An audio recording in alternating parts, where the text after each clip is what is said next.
हड़ताल पर बैठे मेवात के अध्यापक दी सरकार को बड़ी चेतावनी। बता दें, हरियाणा विद्यालय शिक्षा बोर्ड बुहानी की 10वीं तथा 12वीं की बोर्ड परीक्षाओं में परीक्षा केंद्रों पर ड्यूटी दे रहे अधिकारी व कर्मचारी इन दिनों हरियाणा विद्यालय शिक्षा बोर्ड बुहानी की कार्यशैली से बेहद खफा हैं। परीक्षा केंद्रों पर कार्यरत अध्यापकों ने गुरुवार को भी लघु सचिवालय नूंह पहुंचकर उपायुक्त के माध्यम से प्रदेश की सीएम, शिक्षा मंत्री, बोर्ड चेयरमैन सहित कई जगह पर ज्ञापन भेजा था, लेकिन जब उस पर कोई अमल होता नहीं दिखाई दिया तो आज शुक्रवार को उन्होंने खंड शिक्षा अधिकारी फिरोजपुर झिरका के कार्यालय के सामने हड़ताल शुरू कर दी और उपमंडल अधिकारी फिरोजपुर झिरका चिनार चहल को प्रदेश के मुख्यमंत्री के नाम ज्ञापन भेजा। जब इस मामले को लेकर उपायुक्त नूंह धीरेन्द्र खडगटा से बात की गई तो उन्होंने कहा है कि अध्यापकों की शिकायत जिला प्रशासन को मिल चुकी है।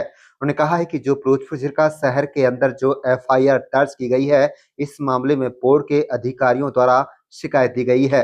हरियाणा विद्यालय शिक्षा बोर्ड के अध्यक्ष से भी इस बारे में बातचीत हुई है। उन्होंने कहा कि अगर संलिप्तता अध्यापकों की नहीं है तो इसको चेक करने की आवश्यकता है। डीसी ने यह भी कहा कि नई एफआईआर पुलिस तथा बोर्ड अधिकारियों के खिलाफ दर्ज करने का मामला है। इस बारे में वहां के खंड शिक्षा अधिकारी से बात की जाएगी और उचित कदम उठाए जाएंगे।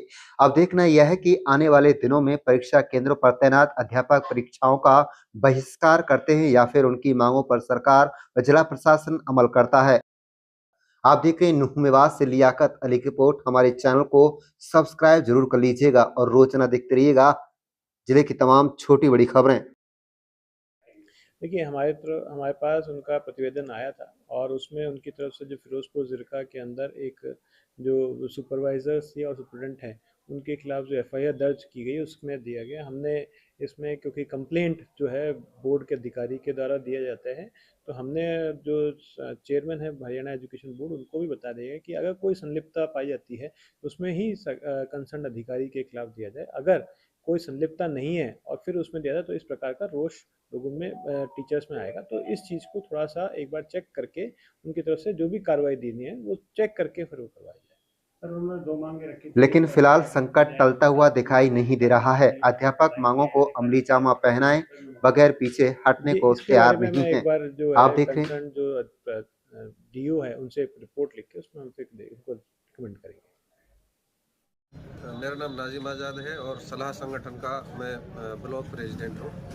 आज जो ये हमने ज्ञापन सौंपा है, ये बोर्ड द्वारा जो हमारे निर्दोष अध्यापकों के खिलाफ जो कार्रवाई की गई है उसकी एफआईआर रद्द कराने के लिए और अपने जो साथी हैं उनको ड्यूटी पर वापस लौटाने की मांग को लेकर के हमने यहाँ उपमंडल अधिकारी को ज्ञापन सौंपा है। तो क्या आश्वासन आपको मिला है?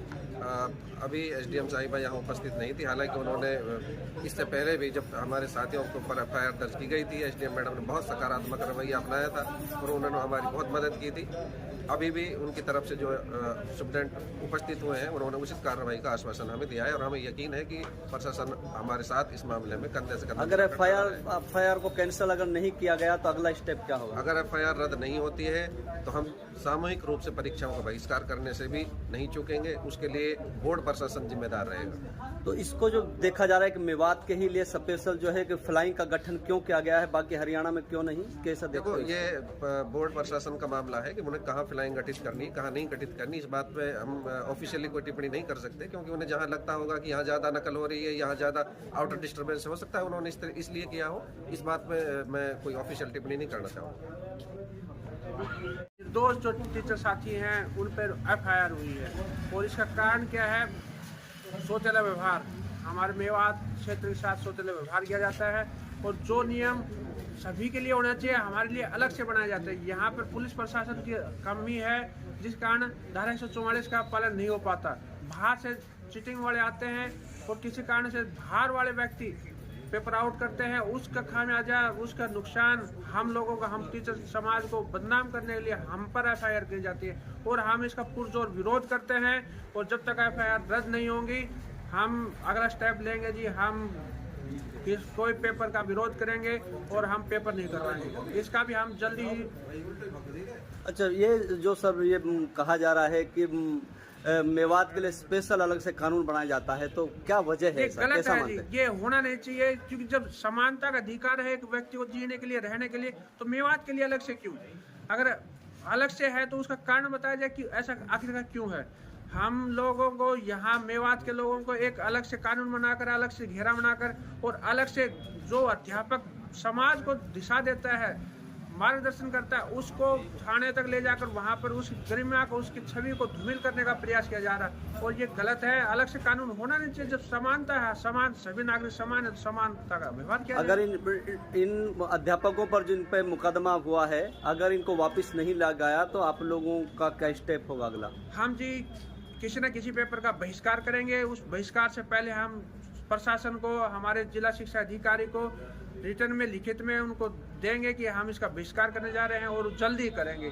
अगर हमारे 1 या 2 दिन में ये समाधान नहीं होता तो हम इसका बहिष्कार करेंगे और उसका पहले सूचना दे देंगे प्रशासन को। ये आप भरत जी की बात कर रहे थे, SHO हैं जो कि उस तरीके से परीक्षा केंद्र से जो है कि इस तरीके से खदेड़ कर अध्यापकों को लाना, तो कैसा आप देखते हो उसको? देखो सर जी, ये बहुत ही एक गुरु के लिए बहुत ही मतलब हम क्या शब्द इस्तेमाल करें, एक हमें एक आत्मा रोने वाला, आत्मा रो रही, इतना दुख हो रहा है जो हम व्यक्त नहीं कर सकते।